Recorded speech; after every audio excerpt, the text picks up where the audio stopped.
مساء الخير، معاكم حلقة جديدة في بودكاست الفرصة الحلوة. ومعانا النهاردة ضيف عزيز جدا. هنتكلم عن مشروعات حلوة جدا موجودة في مصر دلوقتي، وشركة جديدة بدأت إن هي تستثمر في مصر وتعمل مشروعات قوية جدا. أستاذ شهاب الحديدي من شركة سكاي أبو ظبي الإماراتية. أهلا وسهلا بحضرتك. ازيك يا احمد؟ عامل ايه؟ ايه الحمد الاخبار؟ لله كله كله حلو؟ تمام الحمد لله. الحمد لله يا رب دايما. أنت عامل إيه؟ انا الحمد لله في نعمه والله. أخبار مصر إيه على حسك بقى؟ والله عايشين في نعمه اهو. انت الحمد انت لله. اخبار الامارات ايه على حس؟ زي الفل كله تمام. الحمد لله. بص، احنا ممكن تكون الشركه لسه شويه دارجه بالنسبه للناس هنا في مصر. مم. بقالنا مثلا 4 سنين من سنه 2021 موجودين هنا في الماركت بتاع الريل استيت في مصر. بس احنا الشيخ صالح بن نصر العمري هو الاونر بتاع الشركه. مم. الراجل ده هو عنده اكسبيرينس في حته الريل استيت اندستري في الامارات من بدايه الالفينات. يعني احنا بدأنا في مصر من 2021. بالظبط كده. دي كانت بدايتنا بدأنا في في مصر. عز الأزمة، في مم. عز المشاكل اللي حصلت للمطورين، سواء المصريين أو غير مصريين، بعد الكورونا والتعويمات والحاجات دي كلها. دي كانت فترة أزمة لكل المطورين. نسبة كبيرة جدا من المطورين اللي بدأ يتأخر في الاستلامات، اللي بدأ مم. يتعثر وما يقدرش ان هو يكمل بناء. دي الفترة البيك اللي احنا نزلنا فيها. التوقيت بتاع نزولنا في مصر ده توقيت مهم جدا، وطريقة مم. دخولنا مصر كمان هي مهمة قوي، لأن هو الشيخ صالح بن نصر العمري هو دخل مصر بأمر وتوجه من الحكومة المصرية. اه يعني اصلا هو انت دلوقتي وضحت لي ان هو داخل في وقت أزمة، في وقت بالظبط. الكورونا، وقت بالظبط. شركات مش هي عطلانة. اللي مش بس شركات التطوير العقاري هي اللي اتأثرت في الأزمة لا، بتاعت كل كورونا الشركات. والتعويمات. كل هو الشركات. كل المجالات، مم. من أكبر وأهم الشركات في العالم في كل المجالات لأصغر الشركات في مظبوط. أي مجال موجود، كل الناس اتأثرت. بس الحمد لله بالظبط، عديناها الحمد الحمد لله. لله. فهي الفكرة كلها إن المطور الشاطر اللي قدر إن هو ينجو بنفسه مم. من أزمة الكورونا، صح؟ انما الفكره ان احنا دخلنا في الوقت اللي الناس كان بالنسبه لها الموضوع تشالنجينج جدا. فدي ايدج في حد ذاته للشيخ صالح بن نصر العمري، وكمان فكره ان هو داخل بامر وتوجه من الحكومه المصريه. هو الراجل ده مش بس تراستد بسبب اعماله بره او بسبب الكاش فلو بتاعه. هو فكره ان النهارده يبقى مطور اماراتي او مطور مصري معاه كاش فلو كبير، دي مش حاجه تخليني اثق ان انا احط فلوسي معاه. دي حاجه من كويسه ليه، هو الراجل مم. معاه كاش فلو حلو. فاهمني؟ دي حاجه مفيده ليه، هو يقدر ينفست لنفسه. انما انا كبني ادم مستهلك، سواء لحاجات سكنيه، حاجات تجاريه، اداريه، طبيه، ساحليه، طبيعي جدا ان انا ابقى ببص انا ليه بختار المطور ده، وليه بختار المشروع ده بالذات في المنطقة دي، وكمان بختار اللوكيشن بتاع البيت بتاعي. هي الفكرة كلها ان الشيخ صالح بن نصر العمري بدأ من بداية الألفينات في مجال الريل ستيت بتخصصه. هو ما قبل ذلك كان هو المطور للحكومة الإماراتية، كان المقاول للحكومة الإماراتية، هو اللي بيبني لهم.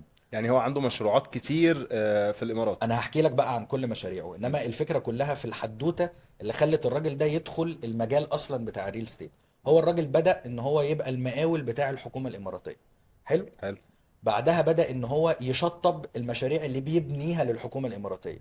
وبعد كده بدأ يمسك الفاسيلتي مانجمنت، يعيش المشاريع اللي هو بناها وشطبها مع شراكه مع الحكومه. يعني كده عمل كل حلو. الأدوار. انا عندي كل الاسلحه اللي تخليني محارب قوي جدا جدا جدا وقائد حرب. مم. ايه اللي يخليني ما انزلش المعركه؟ يعني ايه اللي يخليني ابص على الناس وهي بتحارب؟ طب ما انزل معاهم. صح. صح. فهي دي الحدوته اللي خليته يبدا، زائد ان الراجل ده كان في التسعينات في المجال السياسي. الراجل ده كان قنصل الامارات في اكتر من دوله، زي السويد وزي قطر وزي سويسرا. فاصلا فكره ان هو الحكومات بتاعه الدول دي توافق ان الراجل ده يبقى قنصل الامارات فيها، ده معناه ان الراجل ده اه تراستد. طبعا يعني دي اكيد حاجة تراستد. احنا خلاص ما بقتش وجهة نظر، هي بقت حاجة موجودة مثبتة وحقيقية. مش حاجة ان احنا نقدر ان انا وانت النهاردة نختلف عن الرأي فيها. محدش يقدر يقول على سفير او قنصل او ايا ما كان البوزيشن بتاعه السياسي، طالما هو قدر يعمل ده سنين طويلة محدش يقدر يختلف عليه. لا طبعا. فاهمني؟ وارجع واقول تاني، هل فكرة ان هو راجل سياسي ومعاه كاش فلو حلو؟ النهارده الراجل ده الكاش فلو بتاعه اللي متسيل مش في اسيتس، بنتكلم في مليار دولار، يعني 50 مليار جنيه. فاهمني؟ دي الحاجات غير الاسيتس. طيب هل النهارده برضو فكره انه معاه المبلغ ده يخليني اثق فيه؟ لا خالص. هو الفكره كلها ان الراجل ده عنده 17 مشروع في الامارات، ساكن وعايش. يعني المشاريع كده دي كده كده اثق فيه بقى، بالظبط. يعني ساكن وعايش و17 مشروع والفكره يعني. كمان ان الامارات الموضوع شويه مختلف عن الماركت او الاندستري بتاعت الريل استيت في مصر. الامارات انا كمطور علشان اطرح مشروع للبيع او اطرح مرحله جوه مشروع للبيع، لازم اكون مخلص 70% من المرحله او من المشروع ده ككونستراكشن وكتشطيبات، عشان ابدا اطرح المشروع بتاعي يا ريدي تو موف يا استلام سنه. فده مختلف تماما عن الاندستري في مصر. انت في صح. مصر هنا المطور بيخش يتعاقد على الارض وهي صحراء، بيدفع لها مقدم وبيبدا يقسط زيه زي الكلاينت اللي بيشتري مع المطور. صح ولا انا كلامي غلط؟ ده مظبوط. حلو. المطور المصري ده حصل النهارده بعد الشر ازمه زي كورونا عالميه اثرت على الناس كلها، حصل ديفالويشن، حصل تعويم، مم. الدولار زاد، الجنيه خلاص بقت قيمته اقل. كل الحاجات دي المطور المصري لما بيتوفق قوي في البيع بيبدا ان هو يطرح المشروع وبيبدا ان هو يسلم المشروع ويبني. طيب لما الازمات دي كلها بتحصل المطور المصري بيحصل له ايه؟ او لو لا قدر الله ما توفقش في البيع خلال سنتين او ثلاثه من بدايه الطرح، بيبدا ان هو يتعثر او ما يسلمش. صح ولا انا كلامي غلط؟ يا بيتاخر في يعني الاستلام. بعض المطورين الصغيرين، يعني مش في بردك مصر فيها مطورين كبار جدا 100%. بس بيقوموا بس بمشروعات في ضخمة. الازمات العالميه كله اتاثر. مم. في بقى اللي مثلا سلم استغل اللي هي السنه السماح اللي في العقد، تمام، وفي اللي كسر السنه دي. ولكن انا ما مش بهاجمهم، بالعكس، المطورين المصريين هم كلهم تايكونز في المجال، وكلهم قدروا ان هم يعيشوا مشاريع ساحليه وسكنيه وتجاريه واداريه وطبيه، تمام، ما عنديش مشكله في ده. بس الفكره ان انا اشغل 17 مشروع في الامارات، منهم ابراج ارضي و60 دور وابراج ارضي و40 دور سكنيه، ده حكاية. واللوكيشنز بتاعتهم فين؟ مم. هي دي الفكره. هو واخد معظم اللوكيشنز على جزر ساحليه في ابو ظبي، فاهمني؟ زائد ان هو مشغل ابراج ارضي و60 دور ريزيدنشال سكنيه، ابراج ارضي و40 دور كوميرشال، مشغل ادمن اوفيسز، كلينكس، مستشفيات، جامعات، مدارس، نوادي. نادي العين الاماراتي للسيدات ده بتاعه هو اصلا. هو المالك بتاعه. بالظبط. مم. بتاع السيدات هو الشيخ صالح بن نصر العمري هو المالك بتاعه. ففكره ان انا بقالي حاجه و20 سنه مشغل كل انواع المشاريع اللي حضرتك ممكن تتخيلها في الامارات، اللي هو ماركت اصعب من هنا مليون مره، ده في حد ذاته يخليني ديفلوبر تراستد بالنسبه للناس في الامارات وهنا. انت حمستني جدا جدا جدا ان انا اعرف ايه المشروعات اللي هو دخل يعملها في مصر. يعني يعني واحد زي ده عامل عدد المشاريع دي بالخدمات دي بالشكل ده في ابو ظبي، في الامارات، هيعمل ايه في مصر؟ بص، هو الفكره ان الشيخ صالح بن نصر العمري نزل مصر هنا في 2021 مم. زي ما قلنا بامر وتوجه من الحكومه المصريه، تمام. فقدر ان هو ياخد ارض في العاصمه الاداريه، ده كان توجه الدوله وقتها، اساسي طبعا، هي فاهمني؟ العاصمة دي اكبر والعاصمه مشروع. العاصمه 140 الف فدان، مم. مساحه ضخمه. دي بالنسبه للدوله هي ال 50 100 سنه اللي جايين، مم. فاهمني؟ نفس فكره مثلا التجمع من 15 20 سنه، ومدينه نصر ومصر الجديده والحاجات دي كلها في القاهره. صح. فباختلاف طبعا الحجم، انها 140 الف فدان. معظم المطورين اللي في العاصمه، هي العاصمه مش غلطه من المطورين بس، الحكومه نفسها لسه ما مهدتش جزء كبير من طرق العاصمه. ايوه، لان هو مشروع ضخم حلو جدا. قوي.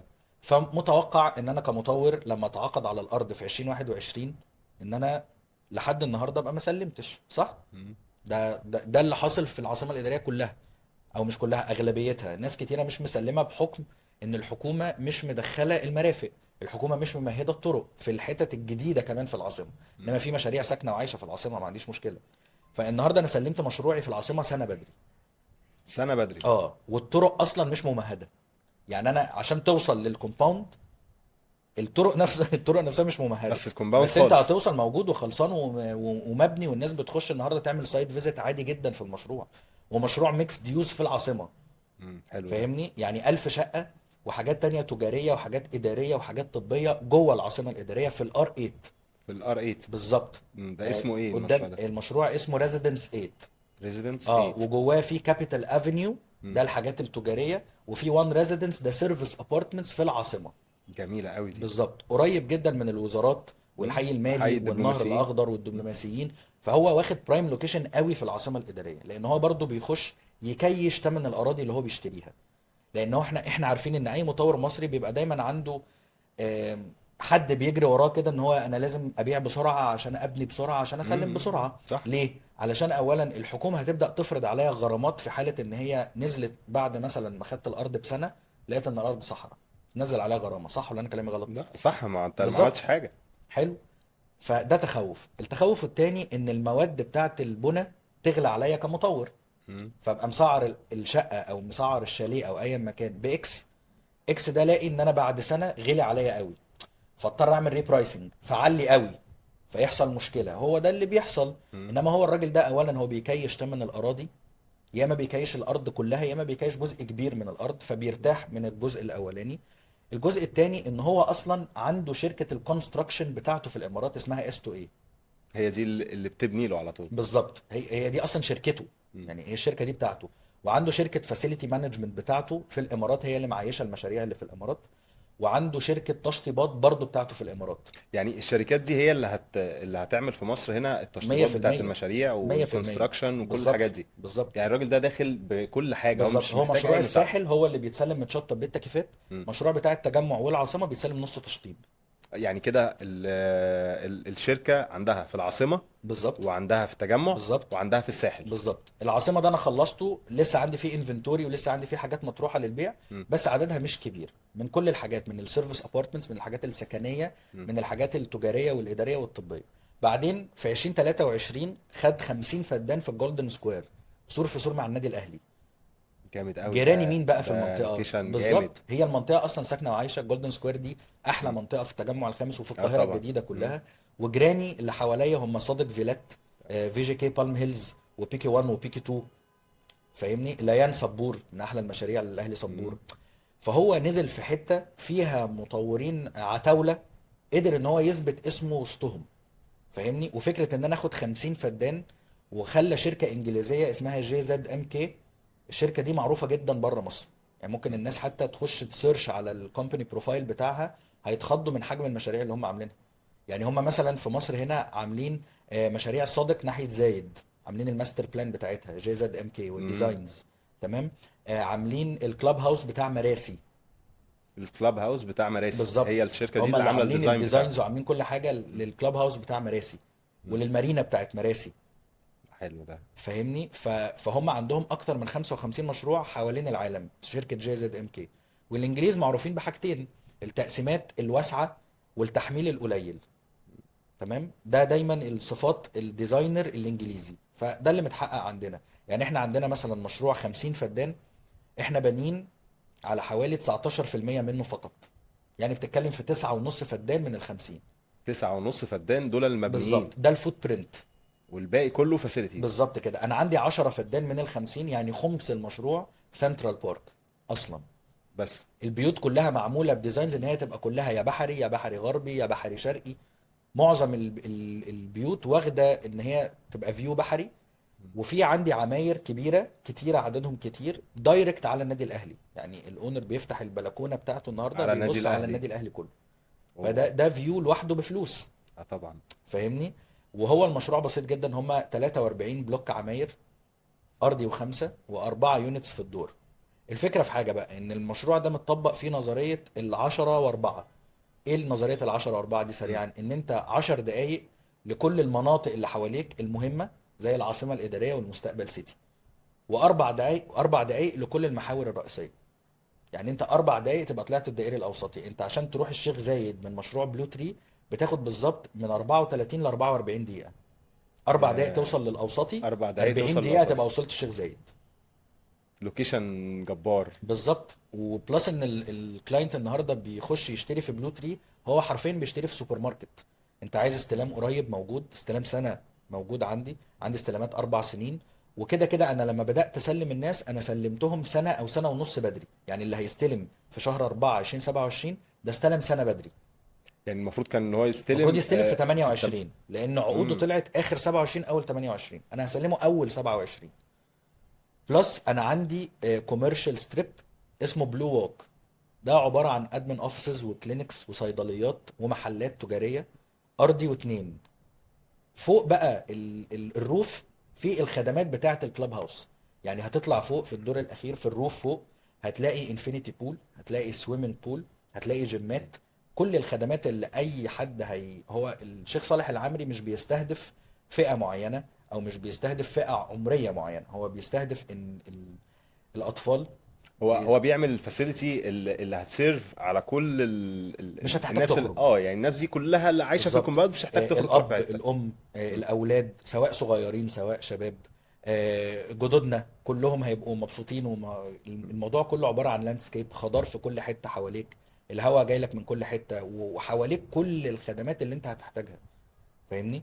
هي فكره ان انت تبني بيلدينج 5 ادوار واربع وحدات في الدور، يعني كابستي قليله، 43 عماره في 50 فدان، وانت بتتكلم برضك يعني انت باني على 19%. بالظبط. صح. وتحميلي 17. فتحميل 17%، نسبة التحميل برضك قليلة، فده حاجة مختلفة لا، يعني. والفكره كمان في حاجه، مم. ان انا عندي التقسيمات المريحه لاي حد. يعني انا عندي الثلاث اوض نوم بيبداوا من اول 135 متر لحد 210 متر. مساحة ال 135 دي جميلة. بالظبط. وتقسيمتها يعني انا عندي من كل تايب عندي كذا تقسيمه. هو ممكن مثلا ياخد حاجه كورنر، ياخد حاجه ميدل. مم. فاهمني؟ فهتلاقي ان الفيوهات مختلفه، هتلاقي ان سواء الاتجاه بتاع البحري او البحري غربي او البحري شرقي مختلف. انا عايز حاجه دايركت على السنترال بارك موجود، انا عايز حاجه دايركت على المشاريع التانية زي صادق وزي بالم هيلز او على والحاجات النادي دي. الاهلي. بالظبط. ودايركت على النادي الاهلي موجود، كل حاجه موجوده. هي دي الميزه. تمام. وعندي النهارده انا فتحت مبنيين في بلو تري، بنتكلم مثلا سعر متر 85,000 جنيه. 85,000 جنيه، ده بالظبط. بنقسط على كام سنة؟ بنقسط على 10 سنين. يعني السعر يعني ده وتقسيط على 10 بالظبط. سنين. انا عندي في بلو تري مم. شقق 1 و2 و3 و4 بيدرومز. يعني النهارده الكلاينت اللي عايز ياخد تاون هاوس او توين هاوس في منطقه التجمع هياخد شقه 4 اوض نوم 240 متر. بنتكلم من اول 20 مليون جنيه على 10 سنين اقساط. و240 بس، ده 240 ونسبة التحميل 17%. بالظبط. يعني مساحة فعلا حقيقية. بالظبط 100% كلامك مم. صح. فهي دي الفكره، ان البرودكت نفسه مختلف. ديفلوبر اماراتي نازل يبني اسمه في الماركت، وانت بتخش تشتري معاه في اوائل المشاريع بتاعته. مم. ده بيخليه لما ياخد، يعني هو النهارده هو بيتوسع جدا، هو هياخد ارض في الشيخ زايد، هياخد ارض في التجمع السادس، الشيخ زايد القديمه، مش نيو القديمة. زايد. مش نيو زايد. بالظبط. ده كل المطورين في نيو زايد. بالظبط. هو شويه عنده هو ديستنيشن مختلف. بيفكر بطريقة بالظبط. مختلفة. وهياخد ارض في التجمع السادس. اه. حلو. النهارده تجمع انا لما السادس اخد مستقبل. بالظبط. انا النهارده لما اخد الاراضي دي وانت تكون شاري معايا في اول المشاريع بتاعتي، هتكسب مكاسب يعني مهوله. ان انت مم. بتشتري في اول او تاني مشروع ليا، وتلاقيني انا خلاص بقى عندي 6 و7 و8 مشاريع، انت هتبقى اشتريت بسعر عمر اللي هيشتري في رابع او خامس مشروع ما هيشتري بيه. صح. صح. والفكره ان انا عندي النو هاو ان انا اشغل اي تايب من الريل ستيت بيلدينج ممكن تتخيله، ومشغله بقالي حاجه و20 سنه بره. يعني هو النهارده جه في سنه 2025 رفع سماعه التليفون على شركه الكونستراكشن بتاعته، نزل بنى 20 فدان من 50 في 5 6 شهور. خلص نص المشروع. بالظبط. فخلاص مش هيقعد يكربجني على البنى، انا عندي شغلي بره. وهو اصلا الراجل ده الريل ستيت يمثل 10 او 15% من حاجته. هو شغال في كل المجالات. يعني هو اصلا يعني هو عنده بحر شركات بره في كل المجالات. مم. شركه للريل ستيت هي اسمها دايموند جروب، تحتها بقى كل الشركات اللي انا بتكلم فيها دي. دول سواء المتخصصين بقى بالظبط. ريل استيت بس. بالظبط. سواء الكونستراكشن سواء التشطيبات سواء الفاسيلتي مانجمنت. مم. فاهمني؟ والفكره كمان ان هو لما بيخش يختار اراضي، هو بيحط عينه على اراضي مميزه جدا، زي في العاصمه وزي في الجولدن سكوير والساحل. بتاعت الجولدن سكوير دي رهيبة. بالظبط. انت النهارده عندك الساحل اللي في 2025 متقسم لايه؟ متقسم للعلمين، سيدي عبد الرحمن، بعد كده غزاله، الضبعه، راس مم. الحكمه، سيدي حنيش. صح. حلو. من اول العلمين لحد راس الحكمه انت عندك افريج 55 مطور. صح. كتير جدا. حلو. لو قلنا ان كل مطور عنده افريج 2000 اونر، بتتكلم ان في ناس عندهم 900، ناس عندهم 3000 و4000 و5000. مم. صح. طيب انا النهارده لو بقول ان كل مطور عنده 2000 اونر، يعني بنتكلم في 110,000 اونر. ده بص انا بحسب لك باقل الاعداد الممكنه. لو كل اونر بيطلع بثلاث افراد من اسرته، انت النهارده بتتكلم في 440 الف نسمه، حوالي نص مليون نسمه. صح ولا انا كلامي صح. غلط؟ طيب انت النهارده لما بتخش تشتري في الساحل، بتكمبيت مع النص مليون نسمه دول، سواء ايجار سواء ريسيل. مظبوط. انت النهارده متوسط الايجارات عندك في المنطقه دي بتتكلم في 6 7000 جنيه، من اول 6 7000 جنيه لحد 17 و20 الف جنيه. مم. تفسيدي حنيش عشان هم 6 7 مطورين وكلهم كاتيجوري اي بلس، تتكلم المظة بي حامد الشيتي، هاسيان دحنيش ياسين اه، منصور، وسيلفر سيلفر ساندز ساند. نجيب ساويرس، مرسى باغوش شهاب مظهر، العبد بيت البحر. انت بتتكلم في خمس ست سبع مطورين بالكتير قوي، وايه، كلهم كاتيجوري اي وكلهم بلس. كاتيجوري ايه بلس. فعشان كده لما جه اشترى ارض في سيدي حنيش، سكاي نورث ده في الكيلو 246، سور في سور مع العبد بيت البحر. بلس، اللوكيشن جامد قوي. اه جدا، وانت على بعد خمس ست دقايق من سيلفر ساندز والماظة. هناك الميه اصلا خطيره. هي ميه مرسى الميه، مطروح. الميه اللي هناك هي دي دي اللي هي الفكره، الميه انت حرفيا الصافيه. جبت شاطئ الغرام والابيض حطيتهم في كومباوند بفاسيلتيز. هي دي الفكره. بلس بقى انت رايح تشتري في ديستنيشن هي الكومبيتيشن فيها قليله قوي.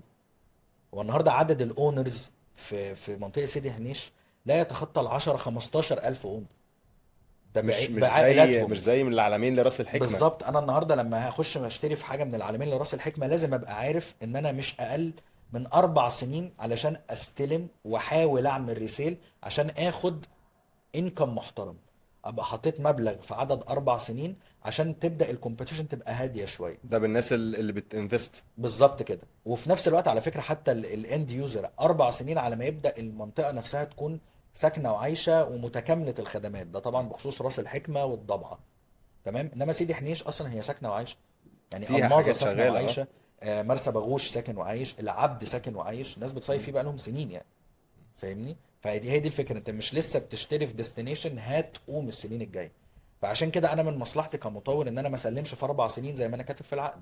لا، ده انا بسرعه. هسلم في 3 سنين، 3 سنين مم. ونص، انما العقد مكتوب فيه 4 سنين. الفكره بقى في حاجه، انا نزلت في سيدي حنيش، المطورين هناك بيبيعوا بكام؟ من اول 17 مليون جنيه، ده الستارتنج برايس، افريج ستارتنج برايس. طيب لو انا عايز اخد شاليه برايم لوكيشن هطلع لعشرينات. لو عاوز تاخد سيمي اتاتشد فيلا بنتكلم في اواخر تلاتينات اوائل اربعينات، ومنهم متشطب ومنهم مش متشطب على فكره. على حسب فاهمني؟ بقى المطور. بالظبط. فهي دي الفكره، ده الستارتنج برايسز اللي عند المطورين اللي حواليا في سيدي في حنيش، سيدي حنيش. وكلهم معظمهم مصريين. مم. تمام، انما انا مطور اماراتي نازل بستارتنج برايس 6 مليون 900 متشطب بالتكييفات على 10 سنين ونص. معلش، انت بتقول لي كام؟ 6 مليون 900. 6 مليون 900 ده الستارتنج برايس. بالظبط. في المشروع بتاع سكاي ابو ظبي. سكاي نورث. سكاي نورث اه، اللي هو لشركه المشروع. سكاي ابو ظبي. شركة سكاي ابو ظبي، معلش بالظبط. عشان الرقم بس. اصل الرقم ايوه. يعني احنا بنتكلم بنستارت ب 17 في سيدي حنيش، لا، انت جاي هو بتتكلم اصلا في 6. الديستنيشن ما فيهاش وان بيدروم، يعني قليلين قوي في المنطقه دي اللي بيبيع وان بيدروم زي نجيب ساويرس وبقوا سولد اوت اصلا. اه، فاهمني؟ فانت عندك تايب الوان بيدروم ده عامل ندره في منطقه هي عامل ندره اصلا، صح. سواء بقى كانفستمنت سواء كسكن. هو النهارده مين بيبيع شاليه 1 بيدروم 70 متر، 68 متر بالظبط؟ مم. تمام، وتحميله 17%. يعني انت هتاخد المساحة مستريح. بالظبط. والفكره كلها ان انا مش عامل مثلا عشان ده 1 بيدروم وبلوست برايس فعامله في لوكيشن وحش، لا، انا عامله بحري دايركت على لاجون، البيت باصص ناحيه البحر. وانا شايف اللاجون. بالظبط. واللي عايز 1 بيدروم شايف ان 68 متر دي مساحه صغيره، عندي بيلدينجز تانية مساحات اكبر، ال1 بيدروم 92 متر. 92. دي دي مساحة مساحات حلوة 2 برضه. بيدرومز في شاليهات تانية. اه، يعني مساحة صح. حلوة ده واسعة. غير التحميل، يعني انا عندي الشاليهات النهارده ارضي وثلاثه مم. في الدور، يا 3 شاليهات يا 4 شاليهات، وده بسبب ترخيص الارض على فكره. هو المشروع هيكون فيه شاليهات بس ولا شاليهات وفيلل؟ لا، هو المشروع 50 50، 50. 50% شاليهات مم. و50% فيلل. نص الارض الاولاني مم. هو زي ما قلت المشروع 430 فدان، والفوت دي برنت، مساحة حلوة قوي. الفوت ده برنت عليه مساحة كمان 13% في 13% الساحل. من ال 430. بالظبط. والمسافات اللي بين البيت والبيت حتى في الشاليهات بتتكلم في 30 35 متر بين العماره والعماره. فانت بتتكلم ان نسبه الانشاءات والبنى هتبقى قليله جدا كومبيرد للفاسيلتيز واللاندسكيبس واللاجونز. انا عامل لاجونز بكونسبت مختلف تماما، لان انا اللي عامله لي الماستر بلان شركه انجليزيه اسمها WATG. الشركه دي اللي مطوره جزر الكاريبي وعامله جزر في بالي اوه. وعامله الفور سيزونز وورلد وايد، وعامله في الساحل سيلفر ساندز وعامله ازها. ده بالنسبه ازها لحاجاتها وسيلفر سانز الساحليه اللي بالظبط. عملتها هنا في بالظبط، مصر. هي دي اللي عامله الماستر بلان. وانا الشركه دي انا رحت قلت لهم يا جماعه انا احتمال اتعاقد على الارض دي، اعملوا لي ماستر بيس، انا عايز لوحه فنيه مش عايز ماستر بلان خالص، لان انا محكم ب 550 متر عرض بحر. على يميني العبد وعلى شمالي سمر. مم. حلو. دي كانت عامه الارض بتاعت سمر، هو سمر كان 864 فدان. بس صح. هو خد جزء نص الارض مثلا. بس انا ما اشتريتش بقى من سمر، هي الارض تملكها شركه اسمها مون فيوز. حلو. مم. حصل مشاكل بين مون فيوز وبين سمر، انا ماليش دعوه. ومون فيوز رفعت قضيه على الاهلي صبور وكسبتها، فباعت نص الارض اللي هم 430 فدان. بعتهم لمين؟ بعتهم لسكاي ابو ظبي. بالظبط كده، دخلنا عقد شراكه، هم ملاك الارض وانا حق التطوير على الارض، ده مثبت في العقد وانا معايا قرار وزاري. مم. موضوع منتهي. لان هو دخل كيش مبلغ محترم عشان يقدر يعمل ده. مش لسه القرارات الوزاريه دي على فكره بتطلع بعد سنه وسنتين من التعاقد على الارض. انا طلعتها قبل مطرح المشروع اصلا. ايوه، ما انت بتتكلم ان المستثمر ده اصلا داخل مصر بتوجه من الحكومه لا، ان وغير هم كده يعملوا كمان كده. هو عامل ماركت ريسيرش قوي قوي قوي قوي قبل ما يدخل. هو نازل عارف انا ليه هنزل هنا، ليه هشتري هنا، وليه مختار الاراضي دي بالذات، وليه مختار الشركات دي تساعدني اعمل مشاريع مختلفة عن الماركت. انا شفت الناس المستهلكين والمستثمرين تمام بيشتكوا من ايه وعالجته. مشاكل استلامات مش موجودة، مشاكل تشطيبات مش موجودة، مشاكل فاسيلتيز مش موجودة، لان انت فاسيلتيز الامارات. صح. فبالنسبة لك مفيش وجه مقارنة اصلا. فاهمني. ده واحد ناجح في الامارات عامل بالظبط. 17 مشروع، بالظبط. فجاي ينجح ويكرر نجاحه هنا في مصر. واحنا شفنا كم مطورين خلايجة وعرب لما نزلوا هنا عملوا حاجات وكسبوا الناس مكاسب صح. مهولة يعني. صح. صح ولا انا كلامي لا غلط؟ مظبوط، لا لا فهي مظبوط. دي الفكرة، ان هو النهاردة مثلا عامل 55 فدان لاجونز، يعني 12.7% من توتال الارض لاجونز. تخيل المنظر هيبقى عامل ازاي. وفي نفس الوقت اللاجونز معمولة بكونسبت مختلف، ديزاينز ل WATG وتنفيذ اماراتي. فانا عامل بايب لاينز في الانفراستراكشر، البنيه التحتيه بتاعه الارض، علشان تجيب لي ميه البحر في اللاجون اللي قدام البيت. وجايب عربيات وجرارات تجيب لي الرمله بتاعه الشط قدام البيوت عندي، عشان تديني اكسبيرينس الساندي بيتش مم. والبحر بتاع سيدي حنيش قدام البيت.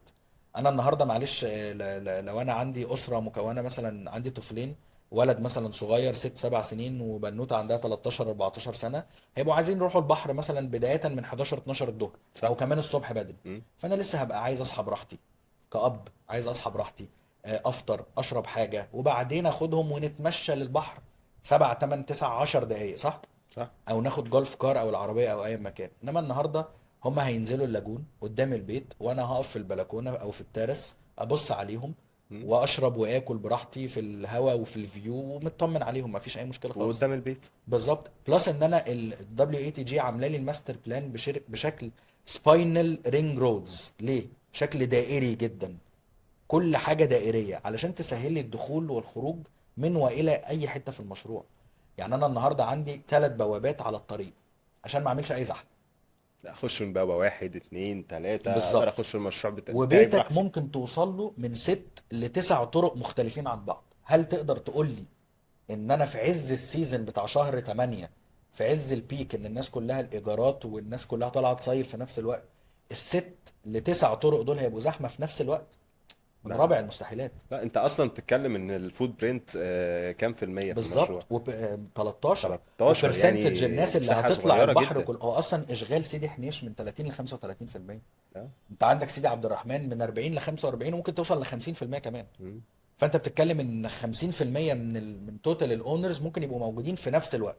انما انت هنا من 30 ل 35 في عز السيزون على فوت برنت 13، وجايب لك اللاجونز، جايب لك البحر قدام البيت عندك. بلس انا جايب شركه انترناشونال هي اللي توبريت البيتش عندي. شركة ايه؟ دي شركه هم لسه ما اعلنوش عن البراند، بس هي شركه انترناشونال ما فيهاش موظف مصري واحد. هي اللي هتوبريت البيتش عشان ما يحصلش اي مشاكل بين الاونرز وبعضهم، وخناقات السكيورتي اللي احنا بنسمع عنها والكلام ده كله، عشان يبقى في نظام. دي هتحل الموضوع خالص. بالظبط كده. زائد ان انا عامل لسان خشبي من حرم البحر لحد نص الميه حرفيا، علشان انت تقعد عليه تقضي كواليتي تايم، تبقى مرمى يعني مرمى البصر بتاعك هو عباره عن ميه، لا اكتر ولا اقل. مم. وعلى شمالك الباي بتاع الماظة وعلى يمينك الباي بتاع العبد بيت البحر. فانت حرفيا في ميه كريستاليه جدا. جميل ده قوي. غير بحر سيدي حنيش. انا بحاول اتخيل ايوه معاك. بالظبط. بحاول اتخيل وفي معاك. نفس الوقت انا عندي 6 لاجونز، كل لاجون معموله بثيم مختلف. يعني انا عندي لاجون ليها علاقه بالسبورتس، لاجون ليها علاقه مثلا باليوجا والمديتيشن، لاجون ليها علاقه بالاكتيفيتيز، لاجون عليها ووتر بارك للاطفال، عندي 3 كلاب هاوسز، كل كلاب هاوس بثيم مختلف. فحجم فاسيلتيز وتشغيل مرعب، زائد ان حتى الكوميرشال اللي معمول بشكل دائري شبه البوليفارد بتاع مراسي. لا جامد. الموضوع مختلف شويه، اه وعامل 21 مصطبه يوصلوا ل 34 متر فوق سطح البحر. فانت بتتكلم ان يعني كل الفيلا هتبقى مثلا، احنا قلنا 50 50. بالظبط. الفيلا اللي هتبقى هي الفيلا اللي الفيرست، النص بس الفيلا دي النص مش الاولاني. ستاند الونز، بس انا عندي ستاند الونز مم. وعندي توين هاوسز وعندي تاون هاوسز، ولما اقول لك اسعارهم انت هتتصدم. يعني انت اه بتتكلم ان التاون هاوس 176 متر، 3 اوض ماستر كلهم اون سويت، متشطب بالتكييفات وشايف البحر من الدور الاول ب 20 مليون جنيه على 10 سنين ونص. على 10 سنين ونص وب 20 مليون. بالظبط. مقدمه قد ايه؟ يعني 5% مقدم و5% بعد 3 شهور. بعد 3 شهور بيبدأ 40 قسط اللي هم 10 سنين، فبتلاقي ان توتال البيمنت 10 سنين ونص. 10 سنين يعني قسط ونص. كل 3 شهور 400,000 جنيه. ده معلش يعني، ده قسط شقه هنا في اسكندريه يعني، انا بقول لك قسط الشاليهات مش في سيدي بيبدأ حنيش. من اول 50,000 جنيه في الشهر. يعني الشاليه اللي ب 6 مليون 900 ده هو بيدفع 690 ألف جنيه كمقدم متقسم على دفعتين، خمسة وخمسة. بعدها بيبدأ يدفع 50 ألف جنيه في الشهر لحد ما يستلم. 10 سنين. بالظبط. أنا النهاردة لما أجي أعمل ريسيل لشاليه في المنطقة دي هاجي أعمله بكام؟ الناس النهارده سعر الريسيل في سيدي حنيش بتتكلم ستارتنج 17 مليون جنيه، و17 مليون ده سعر التنفيذ. بيتعرض ب 20 وب 18 وب 19، بيتنفذ فيه ب 17. قول ان انت بعد 4 سنين هتبيع بسعر النهارده او هتبيع اقل منه كمان. هتبيع بكام؟ ب 14. انت اصلا واخده انت حاطط بست. اصلا انت اصلا حاطط 3 4 مليون جنيه، فانت كسبت 10 مليون جنيه. لا الراجل ده داخل يعمل قلبة انا في بقول سيدي لك هي حنيش. المكاسب نفسها مرعبه، والبرودكت اللي هو عامله مختلف تماما عن اي برودكت انت شفته. لان هو النهارده عامل فكره ان الشاليهات تبقى 80% منها سي فيو. ده مش بيحصل كتير. والمصاطب نفسها، انت اي مطور بتشوف عنده المصطبه كلها بنفس الارتفاع، صح؟ مم. هو عامل المصطبة على 3 ارتفاعات علشان يحقق اكبر نسبة من السي فيو. يعني هتلاقي المصطبة مثلا الجزء الشمال 16 متر، الجزء اللي في النص 19 متر، الجزء اليمين 21 متر. بحيث ان كله يبقى شايف البحر. بالظبط.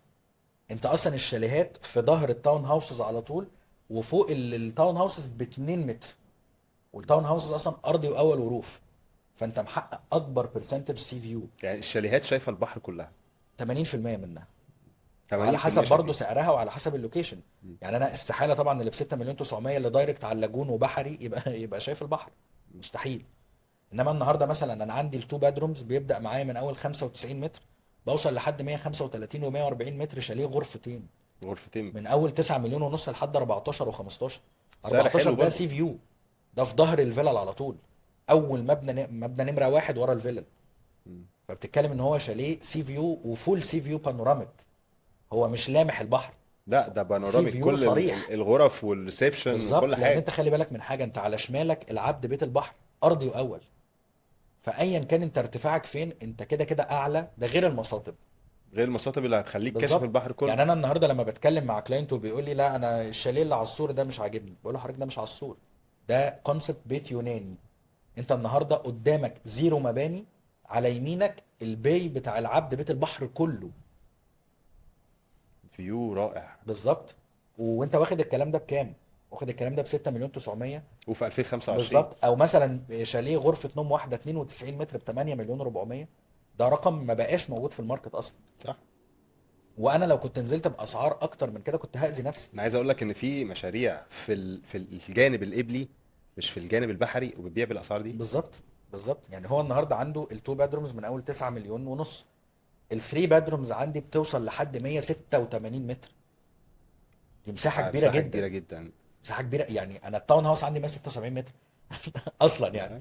التاون هاوس 176 متر، والشاليه الثلاث اوض 186. الشاليه اكبر من التاون هاوس. بالظبط. واللاجونز نفسها انت لو شفت الدايمنشنز ساعتها هتتخض. هتتخض بجد.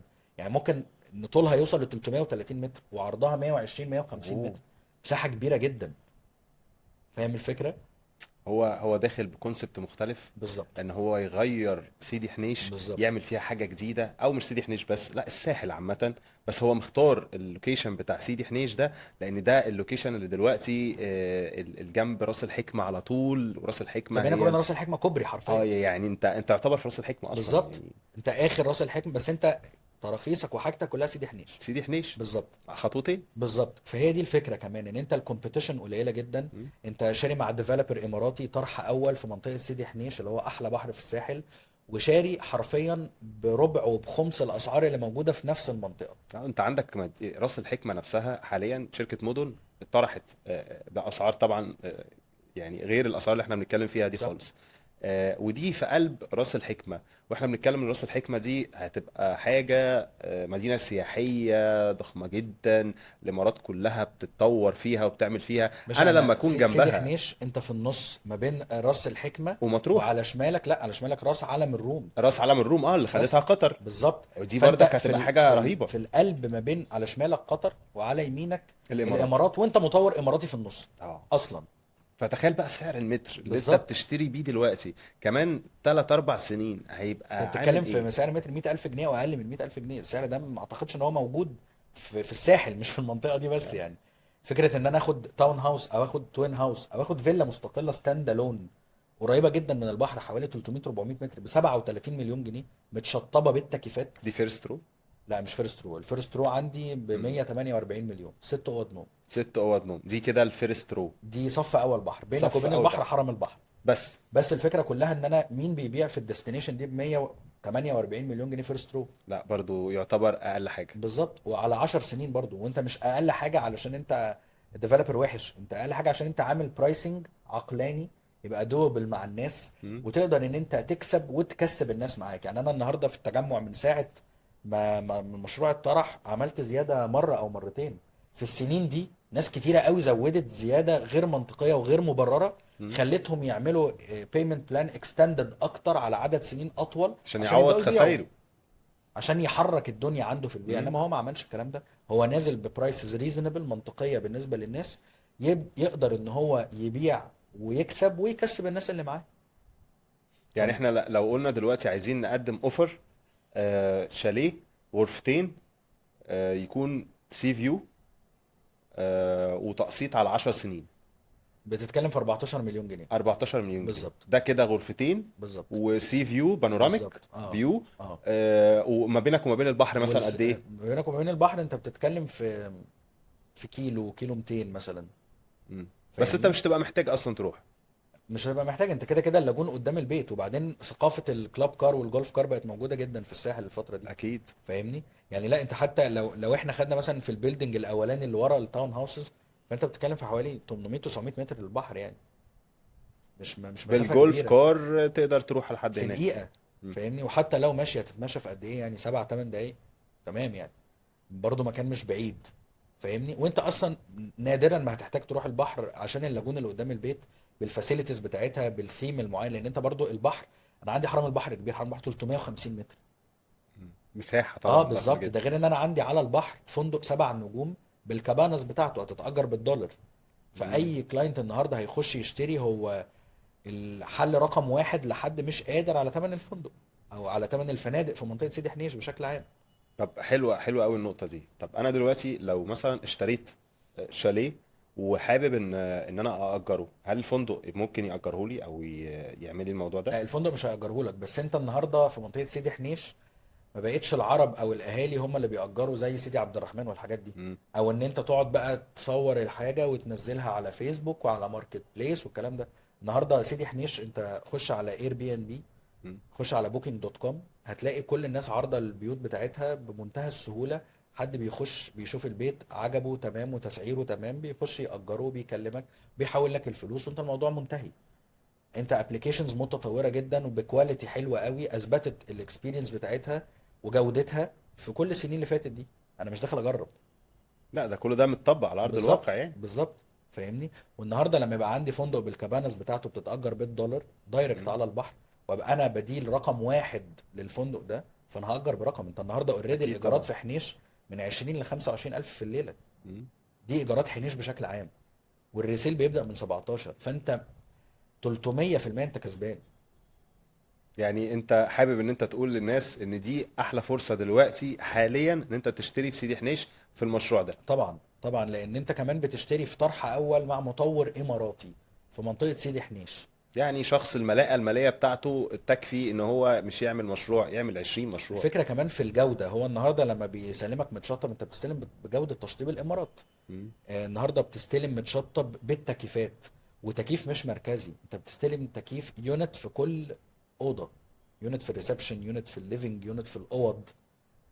فبالنسبة لك هو باصص وبيسيك الراحة بتاعتك انت، وان انت تبقى قاعد في الشاليه بتاعك او في التاون هاوس او في الفيلا بتاعتك انت مبسوط ومرتاح، والفيو عاجبك وكل حاجة كويسة. لان انت النهاردة الاليفيشنز مع اللاجونز، مع الحاجات كلها بحري 80% سي فيو، حواليك العبد بالبي بتاعه والمازة بالبي بتاعها. فانت شوية في اكسبيرينس مش موجود منها كتير. استاذ شهاب، احنا عايزين نتكلم في الاسعار في التجمع، لان المشروع بتاع التجمع ده في الجولدن سكوير مشروع قوي جدا، وحابين ان ندي ايه يعني نبذة كده بسيطة عن السعر المتر هناك عامل ازاي، الاسعار بتبدأ ازاي؟ بص، هو اسعار المتر عامه 85,000 جنيه ده بالنسبه للحاجات الريزيدنشال. عندي 1 بدروم 75 متر من اول 5 مليون 800 على 10 سنين اقساط. عندي 2 بدرومز من اول 105 متر من اول 8 مليون 900 او 8 مليون 800 على 10 سنين برضو، كل حاجه على 10 سنين. حلو. الثلاث اوض عندي من اول 135 لحد 210 من اول 10 مليون جنيه على 10 سنين. وعندي المباني اللي انا فتحتها جديد من اول 12 مليون على 10 سنين، على حسب بقى الفيو واللوكيشن. والفور بادرومز 240 متر من اول 20 مليون جنيه. في اللي هي اللي على النادي الاهلي دي، بالظبط. دي كام غرفة؟ عندي فيها كل حاجه، عندي اوضه واوضتين وثلاثه رينج واربعه. السعر بتاعهم بيبقى كام يعني مثلا؟ ده كده كده مش هيبقى الستارتنج برايس. يعني انت مم. هتتكلم مثلا الوان بادروم بدل ما هي ب 5800 هتلاقيها ب 6300، يعني الفرق مش 6700، كبير يعني. 6800. اه. التو بادرومز بدل ما هي مثلا في حته ال 8 و900 ممكن تلاقيها ب 9، 9 ونص. يوم ما توصل ل 10. انت عايز تاخد بال 10 دي 2 بادرومز دايركت على اللاجون تمام، عايز ال 10 مليون تاخد بيها 3 بادرومز براحتك.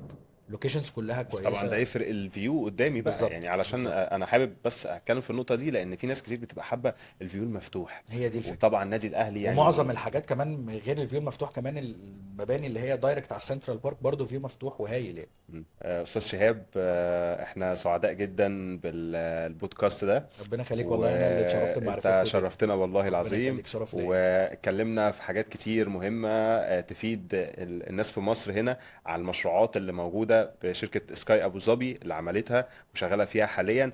فأنت حابب دلوقتي تقول إيه للناس تشتري يعني في المشروع بتاع سكاي أبو ظبي؟ إيه الحاجات اللي أنت حابب إن أنت تقولها للناس يعني في القصة دي؟ انا بس حابب ان اي حد هيفكر ان هو يحط فلوسه مع مطور ايا كان، مطور مصري مطور مش مصري، لازم ان هو يكون شايف اعماله عامله ازاي، شايف ان الاستراتيجي بتاعته في البيع عامله ازاي. علشان هو لو المطور مش قلبه ان هو يكسب العملاء زي ما يكسب، 100% هتخسر معاه. لا اكتر ولا اقل. الله ينور. الله ينور. ربنا يخليك. بجد شرفتنا يا أستاذ شرف ليا شهاب. والله العظيم، شرف ليا. والله يعني مبسوطين جدا ان احنا ربنا شفناك يخليك، شكرا. النهارده وكلمنا في كل ده. تسلم، ربنا يخليك. وبإذن الله على خير. باذن الله، شكرا. ماشي. لا.